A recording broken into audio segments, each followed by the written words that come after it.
কুফার মানুষ হযরত হুসাইন রাদিয়াল্লাহু তাআলা আনহুর কাছে চিঠি লিখতে লাগলো, হুসাইন তুমি কুফায় চলে আসো, আমরা তোমার কাছে বায়াত নিতে চাই। আমরা ইয়াজিদের হাতে বায়াত নিব না, ইয়াজিদকে মুসলিম রাষ্ট্রের খলিফা মানতে চাই না। ওর সাথে দুর্নীতিবাজদের সম্পর্ক, চোর ডাকাতের সম্পর্ক, কাফের বেঈমানদের সম্পর্ক, তাকে আমরা খলিফা মানতে চাই না। তুমি কুফায় চলে আসো। কুফার মানুষ প্রায় 300 চিঠি লিখেছে মদিনায় হুসাইনের কাছে। হুসাইন রাদিয়াল্লাহু তাআলা আনহু চিন্তা করলেন, এই কুফার মানুষই তো আমার বাপকে দাওয়াত দিয়ে নিয়েছিল, তিনি তো শহীদ হয়েছেন, এই কুফার মানুষ আমাকে আবার দাওয়াত দেয়, না জানি কোন ঘটনা ঘটে। এই কুফার ভিতরে বিশ্ববিখ্যাত বড় বড় উলামায়ে কেরাম জন্ম নিয়েছেন। এর মধ্যে বুজুর্গ বড় আলেম, যিনি বিশ্ববিখ্যাত আলেম, তিনি হচ্ছেন ইমামে আজম আবু হানিফা। তিনি কুফার সন্তান, কুফায় জন্ম নিয়েছেন।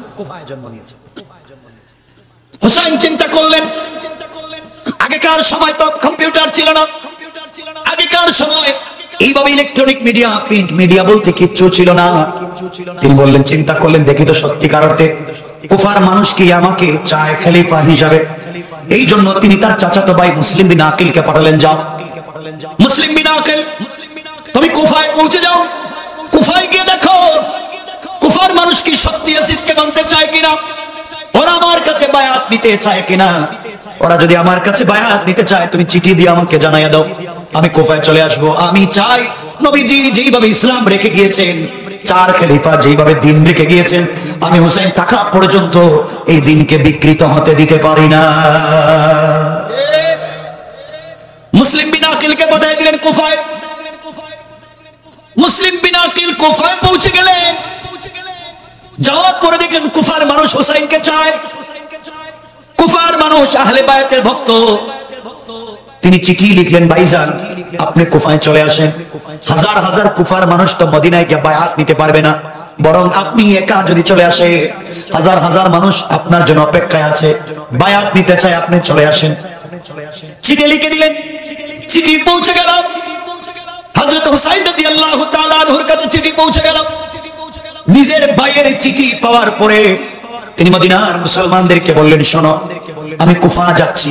সফর শুরু করলেন 8 জিলহজ। কয় জিলহজ? 8 তারিখ।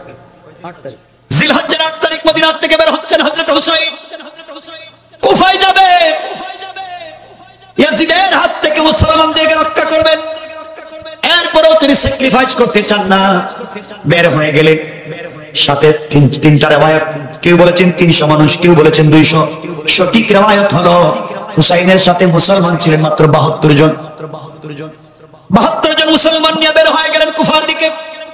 40 জন পুরুষ আর 32 জন নারী নিয়ে, আহলে বায়াত পরিবারের লোকদেরকে নিয়ে, রাসূলের পরিবারের নারী পুরুষ ছোট ছোট বাচ্চাদেরকে নিয়ে হযরত হুসাইন রাদিয়াল্লাহু তাআলা আনহু বের হয়ে গেলেন, কুফার দিকে যাবেন। মদিনার মানুষ পায়ে ধরে কান্না করে বলল, হুসাইন আপনি মদিনা ছেড়ে যাবেন না, এখানে আপনার নানা শুয়ে আছে, এটা পবিত্র জায়গা, ওখানে থাকা যায়। তিনি বললেন, না না, এখানে অনেক সাহাবী আছে, রাসূল পাকের রওজা মুবারক আছে, সবগুলা জায়গা নিরাপদ, আমি বেঁচে থাকবো আর দিনটাকে এইভাবে মুছে দিবে কাফের বেঈমানেরা হতে পারে না। আমি হুসাইন বের হয়ে গেলাম, আমার জন্য আপনারা দোয়া করবেন। গোটা মদিনার মানুষ কান্না করে, হুসাইন মদিনায় শান্তিতে থাকতে চাই না, আমি চাইলে মদিনায় শান্তিতে থাকতে পারি, কুরমা পুলাও খেতে পারি, স্বর্ণের চেয়ারে বসতে পারি, কিন্তু ইসলাম তো তা চাই না। আমার নানা জানের রেখে যাওয়া ইসলাম ধ্বংস হয়ে যাবে, আমি মানতে চাই না। এই জন্য নানা জানের রোজার কাছে গিয়ে কাঁদলেন আর দোয়া করলেন। নানা জানকে বলে, নানা জান চলে যায়, বেঁচে থাকলে আবার তোমার মদিনায় ফিরে আসবো, তোমাকে ছাড়া আমার একটা সময় কাটে না, কোন সমস্যায় পড়ে গেলে নানা তোমার রোজার সামনে যখন দাঁড়িয়ে যায়, সব সমস্যার সমাধান হয়ে যায়। ও নানা, তুমিও দুনিয়া আজকে নাই, আমার বাবা আলীও নাই, আমার মা ফাতেমা দুনিয়ার জমিনে নাই, আমার একটা কলিজার টুকরা বাইচুল হাসান, সেও তো অনেক দিন আগে শহীদ হয়েছে, আমি একা। নানা কথা দিলাম, তোমার দাঁত ভাঙ্গা ইসলাম, মাথায় কোড়া ঢুকা ইসলাম, তোমার চাচার কলিজা বের হওয়া ইসলাম, তোমার সাহাবী সুমাইয়ার লজ্জাস্থানে বর্ষা নিক্ষেপ করা ইসলাম। আমি তোমার নাতি বেঁচে থাকতে কোনোভাবে কাফেরদের সঙ্গে স্যাক্রিফাইস করে চালাতে পারি না, ক্ষমতা ভাগাভাগি করে চালাতে পারি না। হয়তো গোটা বিশ্বে দিন কায়েম করব, না হয় বাবার মতো আমিও শহীদ হয়ে যেতে চাই। আল্লাহু আকবার বলেন। তবে হুসাইনকে ভালোবাসেন। কিসের ভালোবাসা? আজকে তারা আমহাসিবতুম, আল্লাহ বলছেন এত সহজ না। দেখো আমার হুসাইনের দিকে তাকাও। যারা বৈশা বৈশা জিন্দেগি কাটাতে পারতেন না? আরে সে তো রাসূলের নাতি, রাসূলের নাতি। 72 জন মুসলমান নিয়ে চললেন কুফার দিকে। এদিকে দামেস্কের প্রেসিডেন্ট ইয়াজিদের কাছে খবর পৌঁছে গিয়েছে কুফার দিকে হযরত হুসাইন আসতেছেন। গোয়েন্দা সূত্রে খবর পাইছে ইয়াজিদ কুফার গভর্নর উবাইদুল্লাহ বিন জিয়াদ, কথাগুলো মনে রাখবেন, এক জায়গায় কোথাও পাবেন না। উবাইদুল্লাহ বিন জিয়াদের কাছে ইয়াজিদ চিঠি লিখে বলল, উবাইদুল্লাহ বিন জিয়াদ, কুফার ভিতরে এমন পাওয়ারফুল মানুষ কারা? আমার রাজ্যে আমি বেঁচে থাকতে মদিনা থেকে হুসাইনকে দাওয়াত করে কারা কুফায় নিয়ে আসতেছে, তুমি খবর নিয়ে দেখো, ওদেরকে ধরো, কোনোভাবেই হুসাইনকে ভিতরে ঢুকতে দেওয়া যাবে না। ইয়াজিদের নির্দেশ পেয়ে উবাইদুল্লাহ বিন জিয়াদ কুফার ঘরে ঘরে খবর নিতে লাগলো। হুসাইনের সহযোগী কারা, সত্যের পক্ষে খারাপ, নবীজির পক্ষে খারাপ, খবর নিতে নিতে এক পর্যায়ে উবাইদুল্লাহ বিন জিয়াদ ধরতে পেরেছে হুসাইনের চাচাতো ভাই মুসলিম বিন আকিল এখানে আছেন। তাকে ধরলো একজন মুসলমান, মুসলিম বিন আকিল ধরে নিয়ে যাওয়া হলো। তুমি কেন মদিনা থেকে এখানে আসছো? আর মদিনা এসে এখানে প্রশিক্ষণ দিয়া যুবকদের ভিতরে কেন স্পিড ঢুকাই দিচ্ছ? আলীর স্পিড এখানে চলবে না, এটা ইয়াজিদের রাজ্য, আর কিছুই চলবে না। এই কথা বলে আচ্ছা মতো মারতে মারতে কুফার চৌরাস্তায় নিয়ে শুধুমাত্র কেবলমাত্র হুসাইনের পক্ষে কথা বলবার অপরাধে মুসলিম বিন আকিলের শরীর থেকে মাথাটা আলাদা করে দেয়। শোনেন ইতিহাস, এমনি জান্নাতে যাই, শরীর থেকে মুসলিম বিন আকিলের মাথা আলাদা করে দিল। মুসলিম বিন আকিলকে শহীদ করবার পরে তীরের মাথার মধ্যে মুসলিম বিন আকিলের মাথা ঢুকাইয়া কান দিয়া রড ঢুকাইয়া আরেক কান দিয়া বের করছে। চিন্তা করেন, একজন মুসলিম সাহাবী শুধুমাত্র ইসলামের পক্ষে, হুসাইনের পক্ষে থাকবার কারণে কি অবস্থা। রড ঢুকাইয়া কুফার কেন্দ্রীয় মসজিদের দরজার সামনে মাথাটাকে লটকাইয়া রেখে দিয়েছে। উবাইদুল্লাহ বিন জিয়াদ বুঝাতে চায়, যারা ইয়াজিদকে মানবে না, যারা হুসাইনের পক্ষে কথা বলবে, তাদেরকে এভাবে শাস্তি দেওয়া হবে। নাউজুবিল্লাহ। এই অবস্থা দেখবার পরে কুফার ভিতরে যারা হুসাইনের পক্ষে ছিলেন সবাই চুপটি মেরে গেলেন। না, নিজের জীবন বাঁচানো যাবে না, ইয়াজিদ আমাদের কাউকে রাখবে না, সবাইকে হত্যা করে ফেলবে।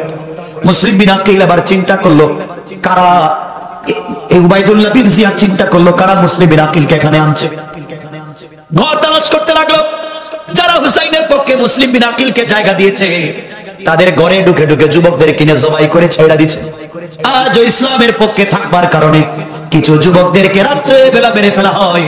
ইউনিভার্সিটির মতো জায়গায় আবরারের মতো যুবকটাকে, মেধাবী যুবকটাকে হত্যা করা হয়। কোনো খবর পাওয়া যায় না।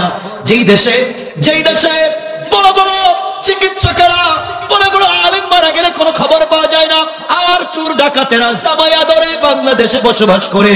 মনে রাখবেন, এই দিন বেশি দূরে না, যেই দিন আমাদের উপরেও আল্লাহর আযাব আসতে পারে। আজকে যারা দ্বীনের পক্ষে কথা বলে তারা জেল খাটতে হয়, জেলে থাকতে হয়। আর পাপুলের মতো যারা এমপি দুবাইয়ে গিয়া, কুয়েতে গিয়া হাজার হাজার কোটি টাকা পাবলিক পাচার করে তারা ওখানে জেলের দিন খাটায়। ঠিক কিনা বলে? সমাজ বিষাক্ত, দিন না থাকি। আমার বন্ধুগণ, কুফায় যে অবস্থা চলতেছে বর্তমানে, মুসলিম বিন আকিল নাই, যারা হুসাইনের পক্ষে ছিলেন, যারা হুসাইনকে চিঠি লিখেছে, তারাও সব বাদ। এই খবর কি হযরত হুসাইন জানেন? কথা বলেন, তিনি তো জানেন না। এর আগে ঘর থেকে বের হয়েছে, বর্তমান অবস্থা সম্পর্কে তার জানা নাই। তিনি যখন কুফার দিকে আসতে লাগলেন, এদিকে ইয়াজিদ উবাইদুল্লাহ বিন জিয়াদকে বলে দিয়েছে, গভর্নর উবাইদুল্লাহ শোনো, হুসাইনকে কোনোভাবেই কুফায় ঢুকতে দেওয়া যাবে না, এর আগেই তুমি তাকে আটকায়া দিবা। এতটুকুনি বলছে, ঢুকতে দেওয়া যাবে না, আটকায়া দিবা। আমার বন্ধুগণ এতটুকুনি বলেছে, আঘাত করবার কথা বলে নাই, শুধু আটকায়া দিবা। এদিকে উবাইদুল্লাহ বিন জিয়াদ ৬০০০ সেনাবাহিনী নিয়া ৬০০০ সেনাবাহিনী নিয়া ফুরাতের তীরে কারবালার প্রান্তরে কুফার সকল রাস্তা ব্যারিকেড দিয়ে বন্ধ করে দিল। কয়েকদিন পরে হযরত হুসাইন রাদিয়াল্লাহু তাআলা আনহু পৌঁছে গেলেন। পৌঁছে দেখেন তিনি কুফায় ঢুকতে পারবেন না, সবগুলো রাস্তা বন্ধ করে দেওয়া। ফুরাতের তীর দিয়ে একটা রাস্তা আছে, তা বন্ধ করা। ৭২ জন মুসলমান নিয়ে তিনি দাঁড়িয়ে গেলেন, ক্যাম্প করলেন, গাড়লেন, ওই জায়গায় তাবু করলেন। সরাসরি উবাইদুল্লাহ বিন জিয়াদের সঙ্গে কথা বললেন, কি ব্যাপার, তুমিও মুসলিম আমিও মুসলিম, আমাকে আঘাত করতেছো কেন, আমাকে বাধা দিচ্ছ কেন? আমি তো ইয়াজিদকে মারবার জন্য আসি নাই, আমি এসেছি নবীজি যেই দিন রেখে গিয়েছিলেন ওই দিনটাকে কুফার মানুষের কাছে পৌঁছে দিতে। উবাইদুল্লাহ বিন জিয়াদ বলছে, হুসাইন শোনো, তুমি কার নাতি, কার ছেলে জানতে চাই না? বলেন নাউজুবিল্লাহ। টাকার কারণে উবাইদুল্লাহ বিন জিয়াদের মতো মুসলিম যখন বিক্রি হয়ে যায়, হুসাইনকে নাকি চিনে না, কার নাতি চিনে না। আজও বাংলাদেশে কিছু আলেম পাওয়া যায়, কিছু শিক্ষিত নওজোয়ান পাওয়া যায়, যারা টাকার কারণে বিক্রি হয়ে ইসলামকে বিকৃত করে পাবলিকে উপস্থাপন করে। কোন ঠিক কিনা? মনে রাখবেন, আপনার টাকা থাকবে, আপনার বাড়ি থাকবে, থাকবেন না একদিন আপনি। কথা বলেন। এই জন্য আল্লাহ সূরা নিসার ৭৬ নম্বর আয়াতের শেষ শব্দে বলেছেন, ইন্না কাইদাশ শাইতানি কানা দাঈফা। আল্লাহ রাব্বুল ইজ্জত ওয়াল জালাল বলেছে, কাফের বেঈমানেরা যত কৌশল করে না কেন, তোমরা যদি দাঁড়াইয়া যাও রাস্তায় তাকবীর দেয়া, আমি আল্লাহ ঘোষণা করলাম কাফেরদের সকল কৌশলকে ব্যর্থ করে তোমাদেরকে বিজয় দেওয়ার জিম্মাদার আমি আল্লাহ। আল্লাহু আকবার। নারে তাকবীর, নারে তাকবীর, ইসলামের আলো, কোরআনের আলো, নারে তাকবীর। আমার বন্ধুগণ, বিশ্বাস হয় আল্লাহর পক্ষ থেকে সাহায্য যে আসে? বিশ্বাস হয়? কোরআনে কারীমের সূরা নিসার যে আয়াত পড়েছিলাম, ওই আয়াতের ৭৫ নম্বর আয়াতের শেষ শব্দে আল্লাহ বলছেন, প্রথমে বলছেন আমাদের জন্য একজন লিডার পাঠিয়ে দাও। দ্বিতীয় শব্দে আল্লাহ বলছেন, ওয়াজআল লানা মিন লাদুনকা নাসীরা।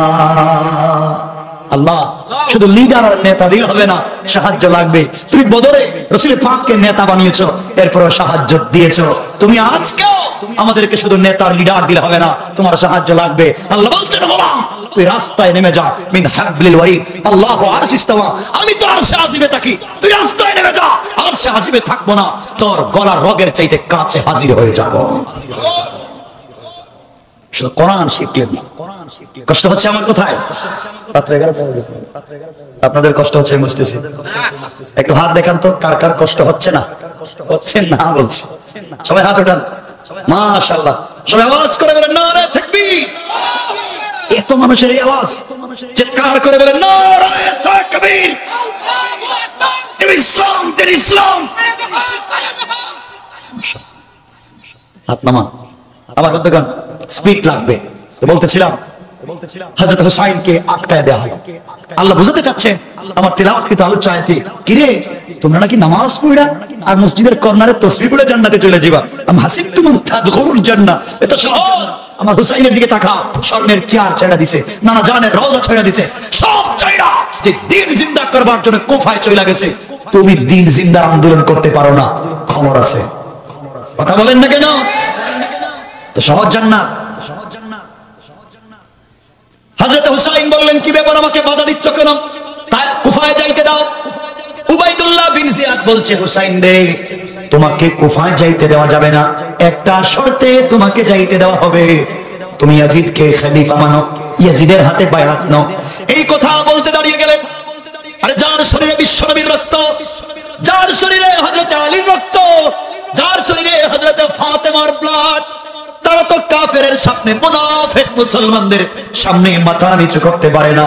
দাঁড়িয়ে বললেন, উবাইদুল্লাহ বিন জিয়াদ, তুই তো মুনাফিক হয়ে গেছিস, টাকার পিছনে ঘুরতেছিস, তুই কেমনে বলিস আমি একটা মদপানকারীকে আমি খলিফা মানবো? মনে রাখবে, আমার শরীরে এক ফোঁটা রক্ত যদি থাকে, আমি যতক্ষণ পর্যন্ত না মরবো ততক্ষণ পর্যন্ত বিশ্বনবীর চেয়ারে ইয়াজিদের মতো মদপানকারীকে মানতে পারি না। কেমন ঈমান তাদের ছিল। আমরা তো সবাই হুসাইনের আশেক, আশেক না? কিন্তু হুসাইনের আশেক তো শুধু 1 তারিখ আইলে দেখা যায়, কিন্তু আর হুসাইনের রক্ত জন্য খবর নাই। আমার মুসলমান বন্ধুগণ, কয়েকদিন হয়ে গেল, কয়েক সপ্তাহ চলে গেল, কোনোভাবে সুলহ হচ্ছে না। এদিকে হুসাইনের উপরে চাপ আসতে লাগলো, আপনি চলে যা, আপনি ইয়াজিদকে খলিফা মানেন।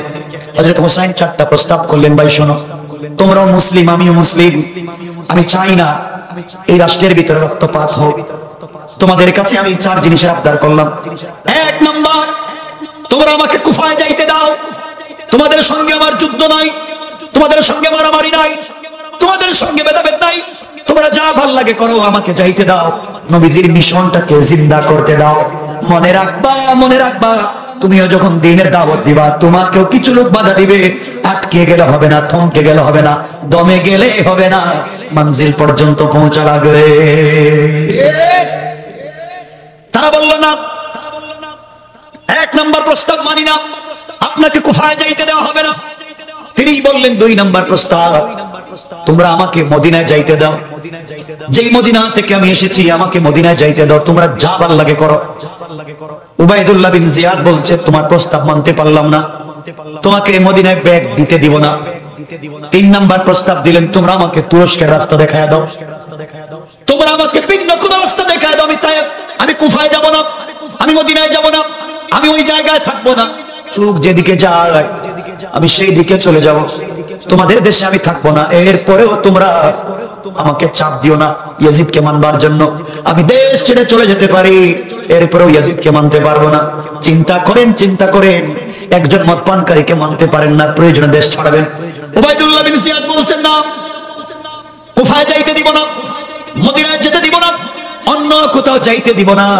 তিনি বললেন, আমার 4 নম্বর প্রস্তাব, তোমরা যে ইয়াজিদের পক্ষ থেকে এসেছো, আমার বিশ্বাস, আমাকে ইয়াজিদের কাছে যাইতে দাও, আমি সরাসরি তার সঙ্গে কথা বলবো।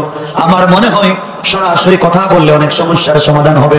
উবাইদুল্লাহ বিন জিয়াদ বলছে, না না, আপনার কোন প্রস্তাব মানতে পারলাম না, মানতে পারবো আগে যদি আপনি ইয়াজিদকে খলিফা মানেন। কথা বুঝতেছেন? ইয়াজিদকে খলিফা মানলে আপনি যাইতে পারবেন, এই আপনি যাইতে পারবেন। হুসাইনকে মানবার মতো লোক, কথা বলেন না কেন? আমাদেরকে যদি কেউ প্রস্তাব দেয়, হুজুর আপনি কি 2-4টা উল্টা পাল্টা কথা বলতে পারবেন, আপনাকে ধানমন্ডি, বনানী, গুলশান, বাড়িদারা 10 শতক জমি দিব, 1 শতকের দাম 2 কোটি, 10 শতকের দাম 20 কোটি, আমরা হলে বলতাম 2 সাইড টাকা, 2 সাইড মাস বলতে পারি, ঠিক কিনা বলবেন? আমরা যে দালাল হইছি। হযরত হুসাইন বলতেন, সব যদি চলে যায় চলে যা, আমি মানতে পারবো, আমি মানতে পারবো। এবার হযরত হুসাইন বললেন, তাহলে কি ব্যাপার, আমাকে মদিনায় যাইতে দিবা না, আমাকে কুফায় যাইতে দিবা না, আমাকে অন্য কোন রাষ্ট্রেও যাইতে দিবা না, ইয়াজিদের সঙ্গে দেখা করতে দিবা না, তাইলে কি চাও? একটা জিনিস চাই, এটা হলো আপনি খলিফা মানেন। তিনি ডাক দিয়ে বললেন, তোমরা তো আমাকে চিনো রে, যেই টুটের ভিতরে এমন কোন জায়গা নাই যেই জায়গায় বিশ্ব নবী প্রতিদিন একবার চুম্বন করেন না। আমি হুসাইন তো এমন একজন লোক যার মাথার চুলের গোড়া থেকে পায়ের পাতা পর্যন্ত এমন কোন জায়গা নাই যে জায়গা বিশ্ব নবী আমার নানা জান চুম্বন করেন নাই। আমি সেই নানা জানের সঙ্গে থেকেছি, নানা জানের নিজের হাতে আমাকে খাইয়ে বড় করেছেন। তোমরা কেমনে মনে করলে মদ পানকারীকে আমার মানবো? মরে যেতে পারি, শহীদ হয়ে যেতে পারি, এরপরেও মদ পানকারীকে মানতে পারি না। উবাইদুল্লাহ বিন জিয়াদ বলছে, তো যদি সাহস থাকে তাহলে যুদ্ধের জন্য প্রস্তুত হও। যুদ্ধ হবে কারবালায়, যুদ্ধ হবে ফুরাত নদীর তীরে, এরপরে তুমি যাইতে পারবা না, যাইতে পারবা না। কোনোভাবেই যখন তাকে ছাড়ে না, হুসাইন চিন্তা করেন আমার সাথে তো শুধু মহিলা, ছোট্ট ছোট্ট বাচ্চা, কোথায় যায়, কি বিপদে পড়লাম। বুঝরে ভাই, তারা কত বিপদে পড়ে কত কষ্ট করে জান্নাতে গেলেন।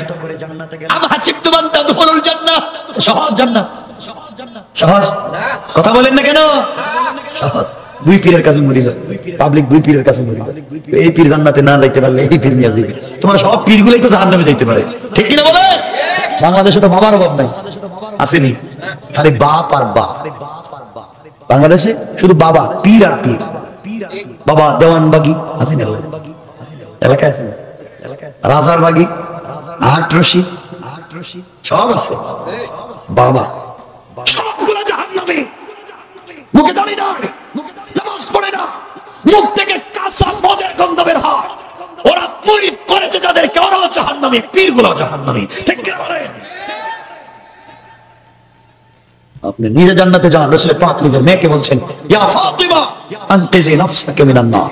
মা, আমি বাবার পরিচয় দিয়ে জান্নাতে যাওয়ার সুযোগ নয়, জান্নাতে যেতে হলে নিজে আমল করে জান্নাতে যাও। কেমনে ইসলামটাকে তো সহজ কইরা উল্টা পাল্টা কইরা পাবলিকের কাছে একবারে সুযোগ, সঠিক ইসলাম আজকে পাবলিককে পৌঁছে দেওয়া হচ্ছে না। আমার বন্ধুগণ, এক পর্যায়ে হযরত হুসাইন চিন্তা করলেন কি করবেন। তাবুতে ঢুকেছেন, নারীরা কাঁদতেছে, জিজ্ঞাসা করলেন কি ব্যাপার? হুসাইন 2 সপ্তাহের মতো হয়ে গেছে আমরা এখানে আটকা পড়েছি। মদিনার থেকে আসার সময় যে খাবার এনেছিলাম, পানি এনেছিলাম, খাবার শেষ, খেজুর শেষ, পানি শেষ, আমাদের দুধের বাচ্চাগুলো দুধ পাচ্ছে না। হযরত হুসাইন গেলেন, আবার গেলেন উবাইদুল্লাহ বিন জিয়াদের সঙ্গে, ভাই তোমরা যা মন চায় করো, তোমরা আমাকে পিটাও, আমাকে মারো, মাইরা হলে তোমাদের কষ্ট দূর করো, আমাকে ফুরাত থেকে কিছু পানি দিতে দাও। আমি কিছু পানি নেই, মুসলমানরা পানি না খেয়ে মরে যাচ্ছে। উবাইদুল্লাহ বিন জিয়াদ বলছে, কে মরে গেল কে মরলো না তা আমরা জানতে চাই না, আমরা পানি দিব না। নাউজুবিল্লাহ বললেন, কি চিন্তা করেন, আমরা মুসলিম, আমরা মুসলিম না, পানি দেয় না। ইন্টারন্যাশনাল আইনে পানি সবার অধিকার, পানি বন্ধ করা যায় না। কিন্তু আমরা এমন এক বন্ধু পেয়েছি, বন্ধুর কাছে ঠিক মতো পানি চাইলে পানি দেয় না, আর যে সময় পানির দরকার নাই বাসায় দেয়। কথা বলে, এমন এক বন্ধু পাইছি, পানির দরকারে পানি দেয় না, যখন দরকার নাই বাসায় দেয়। কথা বলেন না, পেঁয়াজের সময় পেঁয়াজ দেয় না, আমরা শুধু ইলিশাই দেই। কথা বলেন না কেন? যে বন্ধু বন্ধুর পরিচয় রাখতে পারে না, যে বন্ধু হয় স্বার্থপর, এমন বন্ধুর পুরা গালে আমরা জুতো মারি, ঠিক কিনা বলেন? আমাদের পানি দিতে পারে না, ন্যায্য অধিকার পাই না, হ্যাঁ নাকি আবার বন্ধু। কথা বুঝেন তো আমার? বিপদে আছি, সব কথা বলতে পারতেছি না, এমনি বলতে পারি না, কত বিপদ মাথায় নিয়ে আসছি। আল্লাহ মাফ করো, কত বিপদ নিয়ে ঘুরতেছি, একমাত্র আল্লাহ জানে আর আমি জানি। কখনো যদি মরে যাই শুনেন, একটু দোয়া করেন, সূরা ইখলাস পড়ে যে মরে গেছে লোকটা। মনে হচ্ছে সত্য কথা বলতে পারবো না। আমার মুসলমান বন্ধুগণ, পানি দিল না। তিনি বললেন, তুই আমাকে ইয়াজিদের কাছে যাইতে দে, ইয়াজিদকে আমি জিজ্ঞাসা করবো, তার বাপ বড় একজন সাহাবী, সে কি করে মুসলমানের পানি বন্ধ করে আমি জানতে চাই। পানি যখন দিল না, তাবুতে ঘুরে চলে গেলেন। উবাইদুল্লাহ বিন জিয়াদ বলতেছে, যা করবেন তরবারির মাধ্যমে হবে। একদিকে 72 জন, 40 জন পুরুষ, অপরদিকে 6000, যুদ্ধ করা লাগবে।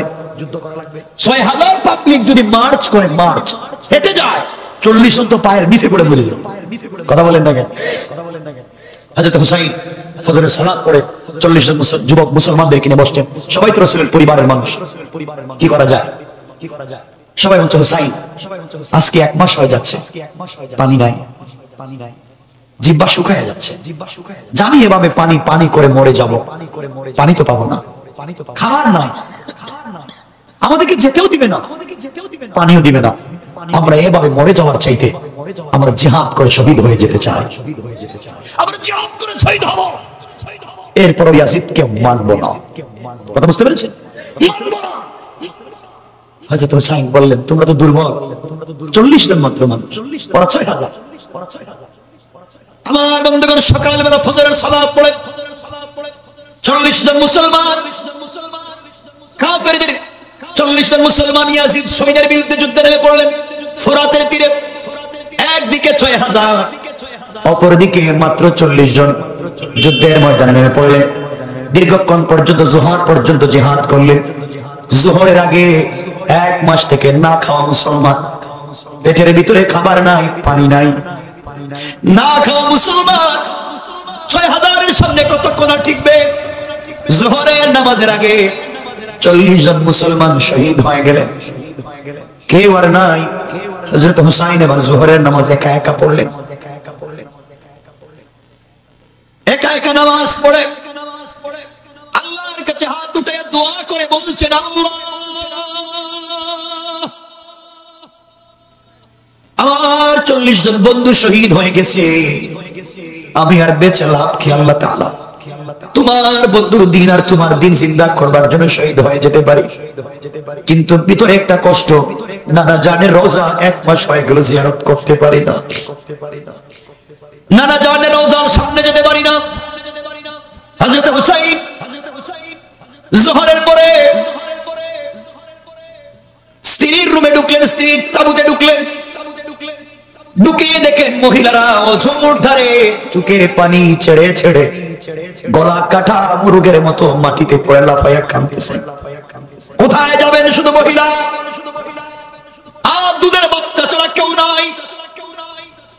স্ত্রীর হাতি ধরলেন আর বললেন, স্ত্রী আমাকে তুমি ক্ষমা করে দিও, দীর্ঘদিন পর্যন্ত তোমার সঙ্গে আমার ঘর সংসার চলে, না জানি কোন দিন হয়তো তোমার হক আমি আদায় করতে পারি নাই।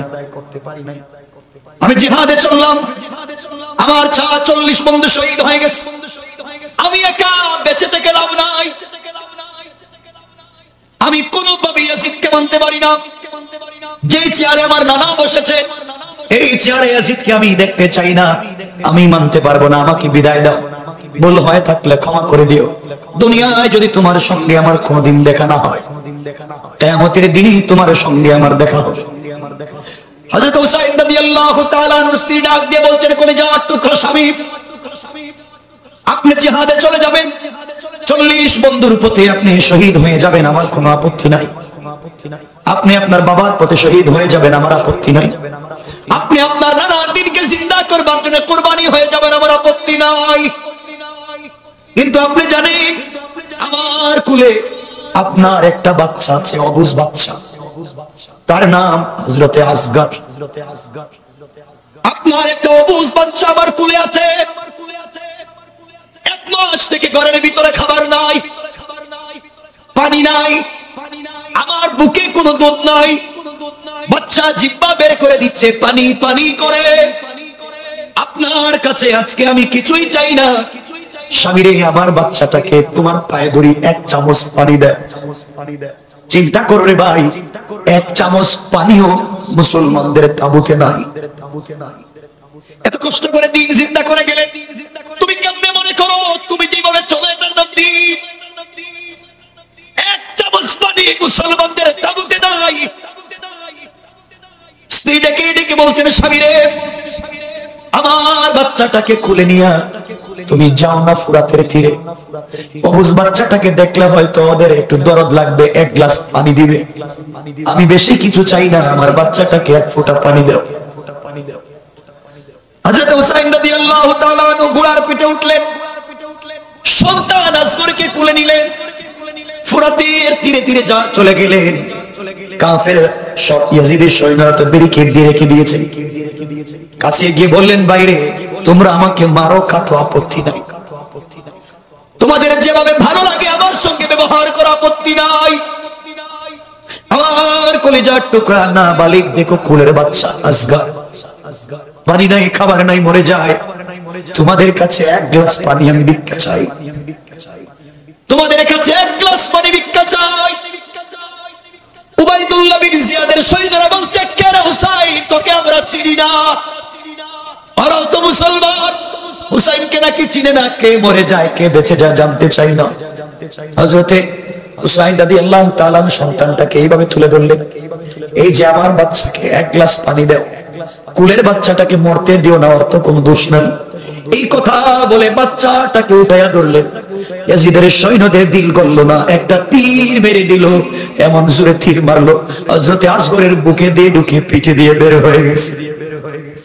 হযরত হুসাইন রাদিয়াল্লাহু তাআলা আনহুর হাতে নিজের কলিজার টুকরো বাচ্চা শহীদ হয়ে গেছে, ফিনকি দিয়ে রক্ত বের হয়েছে। কোলে আনলেন বাবার কুলে সন্তানের লাশ, শরীরের মধ্যে রক্ত লাগালেন, পিঠে রক্ত লাগালেন, নিজের বুকে রক্ত লাগাইয়া খুলে নিয়ে বলেন, আল্লাহ তাআলা তোমার কেমন বিচার। আজ এই দুনিয়ার জমিনে আমার বাবা নাই, আমার বাবা থাকলে জুলফিকার ডাক দিলে কেউ সামনে দাঁড়াতে পারতো না। আজ আমার মা নাই, আজ আমার মা যদি বেঁচে থাকতেন কেউ তো সাহস করে আমাকে আঘাত করতে পারতো না। আল্লাহ তাআলা আজকে যদি আমার কলিজার টুকরা নানা জান বেঁচে থাকতেন, আজকে আমাকে তো বিপদে পড়ে কষ্ট করতে হতো না। আল্লাহ সন্তানকে হারাইলাম, 40 জন সাথী বন্ধুকে পরিবারের হারাইলাম। সবাই শহীদ হয়ে যেতে পারে, আমি হুসাইনও শহীদ হয়ে যেতে পারি। তোমাকে কথা দিলাম কোনোভাবে ইসলামের পতাকা মাটিতে পড়তে দিব না। আল্লাহু আকবার। দিন এমনি এমনি জিন্দা হয় নাই, এমনি এমনি জান্নাতে যাওয়া যাবে না। বাচ্চাটাকে মুসলিম বাচ্চা ফিনকি দিয়ে রক্ত বের হয়, কুলে নিয়ে চলে গেলেন স্ত্রীর কাছে, মুস্কি হেসে বললেন, স্ত্রী তোমার বাচ্চাকে আজকে এমন পানি পান করাইছি, কিয়ামত পর্যন্ত তোমাকে পানি পানি বলে আর ডিস্টার্ব করবে না। তোমার কাছে আর কোনোদিন পানি চাইবে না, তোমাকে আর ডিস্টার্ব করবে না। সন্তানকে কুলে নিয়ে বললেন, বাবা আমি হতভাগা বাবা, তোমাকে এক গ্লাস পানি দিতে পারলাম না, কিন্তু বাবা আমি কথা দিলাম কিয়ামতের দিনে আমার নানার নিজ হাতে হাউজে কাউসার পান করাবো।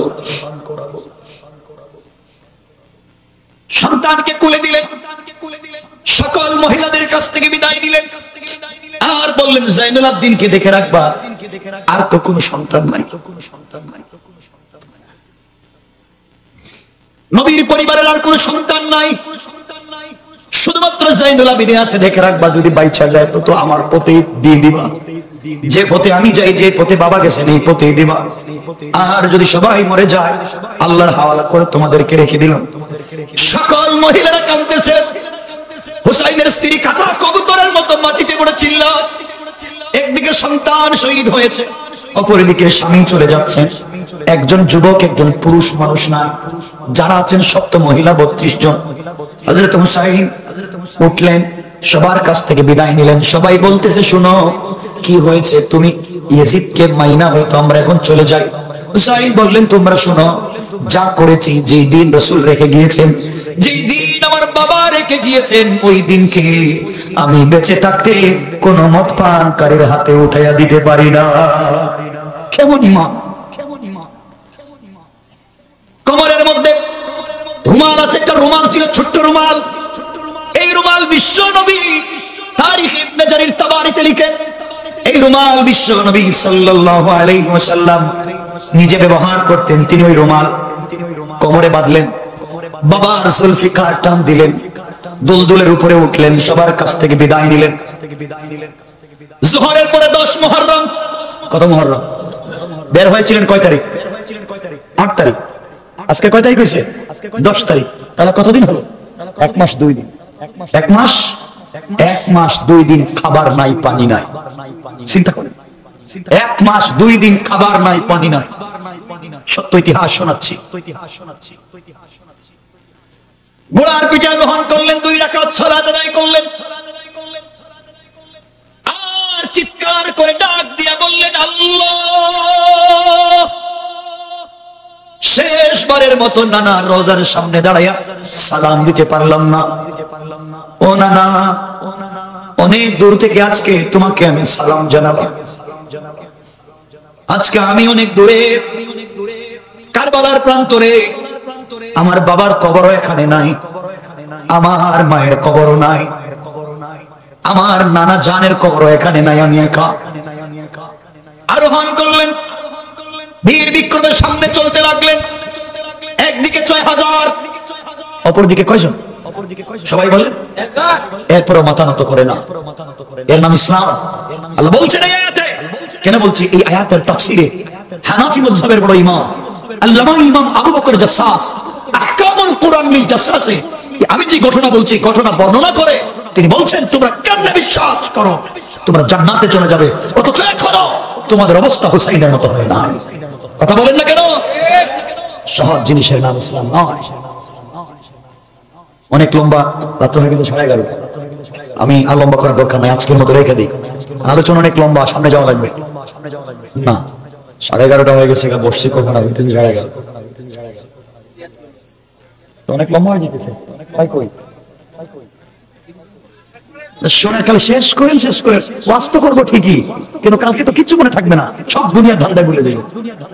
জান্নাত এত সহজ, জান্নাত সহজ না, মাইর খাও।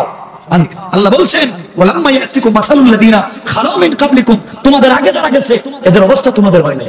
হুসাইনের মতো অবস্থা হয় নাই, আসগরের মতো অবস্থা হয় নাই, 40 জন মুসলমানের মতো অবস্থা হয় নাই। আর জান্নাতে চলে যাবা, সুদ ঘুষ খাইয়া পেট এবং বাস্টিক মার্কা। কথা বলেন না কেন? পাবলিকের জায়গা জমি সব দখল কইরা এরপরে হাজী সাহেব জান্নাতে যাইতে চায়। আল্লাহ তো কিও হাজী সাহেব বাটপারি ছাড়ো না এখনো, না? কথা বলেন না কেন? সব খাইয়া এখন আমার কাছে আসছো কাবা করে, আমারও ঠকাইতে চাও না? তো সহজ না। আমার বন্ধুগণ, হুসাইন রাদিয়াল্লাহু তাআলা সামনে চলে গেলেন, ইয়াজিদের সৈন্যের বিরুদ্ধে একটা যুদ্ধ চালিয়ে গেলেন। আসর পর্যন্ত যুদ্ধ করলেন, শত শত ইয়াজিদি সৈন্যকে কচু কাটা করে মাটিতে ফালায়া ফুরাত নদীর তীরকে খালি করে দিলেন। আল্লাহু আকবার বলেন। খালি ভাই, কেউ নাই, সবাই ভাগছে, সবাই পলায়ন করেছে। ফুরাতের তীরে কোন ইয়াজিদি সৈন্য নাই, সবাই তো ভাগছে। এমন সময়ে হযরত হুসাইন রাদিয়াল্লাহু তাআলা আনহু ঘোড়া থেকে নামলেন, গোলদুলকে ছেড়ে দিলেন, পানি পান কর, তুইও তো পানি পাচ্ছিস না। নামলেন, ফোরাত নদীতে হাঁটু পর্যন্ত নামছে। 1 মাস 2 দিনের না খাওয়া হুসাইন, 1 মাস 2 দিনের না খাওয়া মানুষ। ফোরাত নদীতে নেমে, যুবক তোমাকে বলছি, হুসাইন যদি জীবন দিয়ে দিন বিজয়ের স্বপ্ন তোমাকে আমাকে দেখাইয়া গিয়েছে, তোমার পায়ে দড়ি, হাতে দড়ি, এই দিনকে হেলায় খেলায় মুছে দিতে দেওয়া যায় না। ফোরাত নদীতে নেমে অঞ্জলি ভরে পানি হাতে নিলেন, হাঁটু পর্যন্ত নেমে গেলেন, 2 হাত ভরে পানি নিলেন পানি পান করবার জন্য। টুটের কাছাকাছি পানি নিয়ে আসছে, পানি পান করবেন। হঠাৎ করে টুটে পানি লাগে নাই, হাতে আছে, মনে পড়ে গেছে আসগরের কথা। আমার ছেলে কিছুক্ষণ আগে পানি পানি করে কলিজার টুকরা বাচ্চা শহীদ হয়ে গেল। 1 চামচ পানি আমার সন্তানকে দিতে পারলাম না। 40 জন মুসলমান শহীদ হয়ে গেলেন, 1 গ্লাস পানি দিতে পারলাম না। আমি হুসাইন কেমনে নিমক হারামের মতো পানি পান করি? আমি এই পানি পান করবো না, যে পানি পানি করে সবাই মরে গেল, আমি এই পানি পান করতে পারি না। এই কথা বলে হাতের পানি ছেড়ে দিলেন। উঠে আসলেন, উঠে আবার তিনি তরবারি হাতে নিলেন, মোকাবেলা করতে লাগলেন। আসরের পরে 1 মাস 2 দিনের না খাওয়া মানুষ আর পারলেন না, যুদ্ধ করতে করতে পড়ে গেলেন ফোরাতের তীরে। যখন তিনি পড়ে গেলেন, সকল ইয়াজিদি সৈন্যরা ঘিরে ফেলেছে। ইতিহাসে পাওয়া যায়, তারিখে ইবনে জারির তাবারি কিতাবের নাম মনে রাখবেন, কিতাবে পাওয়া যায় এমন সময়ে হযরত হুসাইন রাদিয়াল্লাহু তাআলা আনহু যখন পড়ে গেছেন, উঠতে পারেন না। চতুর্দিক থেকে তীর বৃষ্টির মতো নিক্ষেপ করা শুরু করলো। তিনি বললেন, তোমরা কারে মারো রে? তোমরা জানো না আমি বিশ্ব নবীর নাতি? এমন সময় শিমার নামে একটা গাদ্দার হযরত হুসাইন রাদিয়াল্লাহু তাআলা আনহুর বুকের উপরে বসে গেল। বুকের উপরে বসে তরবারি খুলে গলায় লাগাইয়া দিয়েছে। তিনি বলছেন, তোমরা কারে মারতেছো? কার বুকের উপরে বসেছো? কার গলায় ছুরি লাগিয়েছো? আমি বিশ্ব নবীর নাতি। এই গলার টুটের ভিতরে বিশ্ব নবী জীবনে হাজার হাজার বার আমাকে চুম্বন করেছে।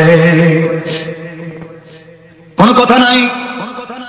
মাগরিবের আগ মুহূর্তে আসমান কাঁদতেছে, জমিন কাঁদে, আল্লাহর আরশ পর্যন্ত কান্না করে। আকাশের রং চেঞ্জ হয়ে গিয়েছে, গোটা আকাশ যেন লাল বর্ণ হয়ে গিয়েছে, গোটা পৃথিবী কাঁপতেছে। এই আসর মাগরিবের একটু আগে 10 মুহররম হযরত হুসাইনের শরীর থেকে মাথাটা আলাদা করে দিল। শরীর থেকে মাথা আলাদা হয়ে গিয়েছে, এরপরেও তিনি ইয়াজিদকে মানলেন না। বন্ধুগণ, শহীদ হয়ে যাওয়ার পরে ঘটনা যদি এখানে শেষ হয়ে যেত, নিজেকে বুঝ দিতে পারতাম। করলো কি ওরা? তরবারির মাথায় হযরত হুসাইন রাদিয়াল্লাহু তাআলা আনহুর মাথাটাকে গেঁথে তারা ঘোড়ার পিঠে আরোহণ করে শত শত ঘোড়া দৌড়াইয়া হযরত হুসাইন রাদিয়াল্লাহু তাআলা আনহুর গোটা বডিটাকে তারা নষ্ট করে দিল। বডির উপরে ঘোড়া চালাতে লাগলো, বডি থেকে চামড়া খসে যায়, হাড্ডি থেকে গোশত খসে যায়, কিন্তু তাদের পৈশাচিক নির্যাতন শেষ হয় না। এত নির্যাতন করবার পরে তরবারির মাথায় মাথাটা ঢুকায়া মুখের ভিতরে কত সুন্দর দাড়ি, নবীজির চেহারার মতো চেহারা, এই মানুষটার মাথা কেটে তারা উবাইদুল্লাহ বিন জিয়াদের সামনে একটা প্লেটের মধ্যে রেখেছে।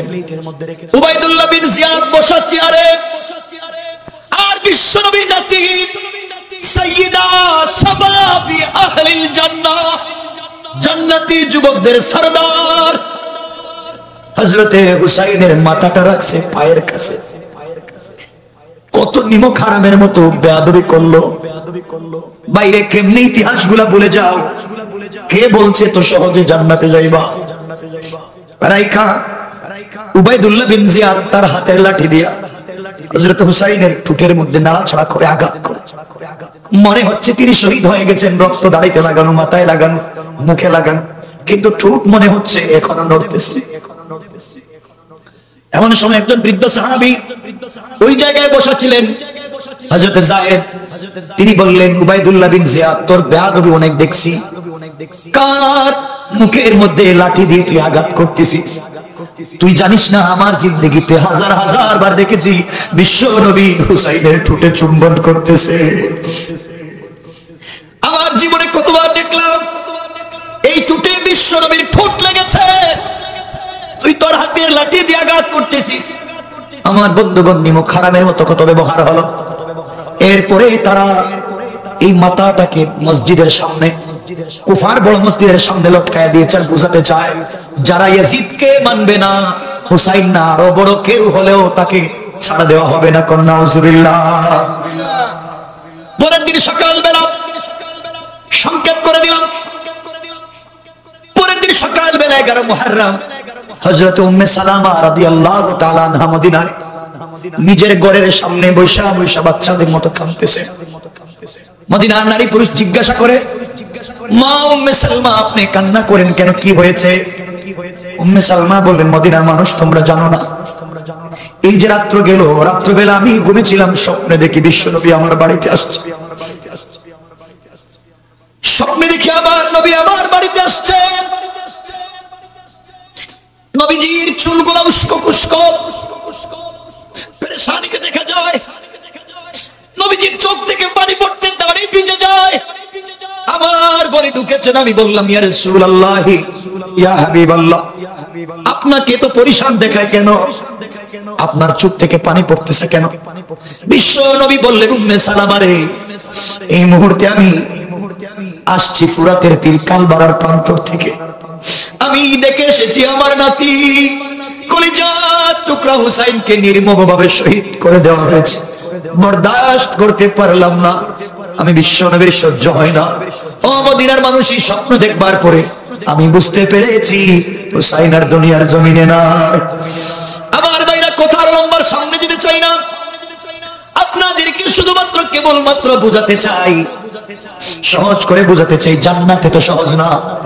ইসলামের দাওয়াত দিলে, দ্বীনের পক্ষে চললে বাধা আসবে, বিপত্তি আসবে, আঘাত আসবে, গালি দিবে। মনে রাখবেন, আমরা যদি হুসাইনের মতো দাঁড়ায়া যাই, কোন কাফের আমাদের মোকাবেলা করে পারবে না। ইতিহাস যদি ওই দিন লেখা হতো, তাহলে ইতিহাসে লেখা থাকতো হযরত হুসাইন পরাজয় বরণ করেছেন, ইয়াজিদ জয়লাভ করেছে।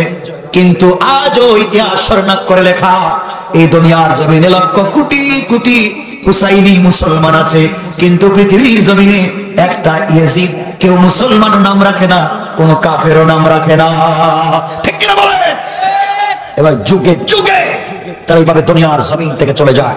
সুতরাং আজকের কথা আলোচ্য আয়াতের যেখানে পড়েছিলাম, আল্লাহ বলছেন আম হাসিবতুম আন তাদখুলুল জান্নাহ, তোমরা কেমনে মনে করেছো তোমরা অতি সহজে জান্নাতে চলে যাবে? না, ওয়ালাম্মা ইয়াতিকুম মাসালুল লাযিনা খালাউ মিন ক্বাবলিকুম, যতক্ষণ পর্যন্ত তোমাদের পূর্ববর্তীদের উপরে যে জুলুম, যে নির্যাতন, যে কষ্ট গিয়েছে, সেই কষ্টে যতক্ষণ পর্যন্ত তোমরা পড়ে স্টিল হয়ে সবর করে আমি আল্লাহর কাছে না চাইবে, ততক্ষণ পর্যন্ত জান্নাত এত সহজ না।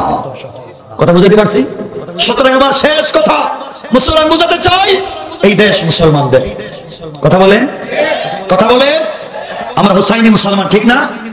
এই দেশ মুসলমানদের দেশ, আলিম উলামার দেশ, পীর বুজুর্গের দেশ, ওলি আল্লাহর দেশ, গাউস কুতুবের দেশ, মাদ্রাসা মসজিদের দেশ, আজানি খামতের দেশ, ইসলামী আন্দোলনের দেশ। এই দেশের ভিতরে এই বিশ্বনবীকে যদি কেউ গালি দেয়, হুসাইনি চেতনায় বিশ্বাসী যুবকদেরকে যদি কেউ গালি দেয়, তাদের বিরুদ্ধে জিহাদের জন্য যদি ডাক আসে, কারা কারা জীবন দিয়ে রাস্তায় নেমে যেতে রাজি, হাত উঠায় দেখেন।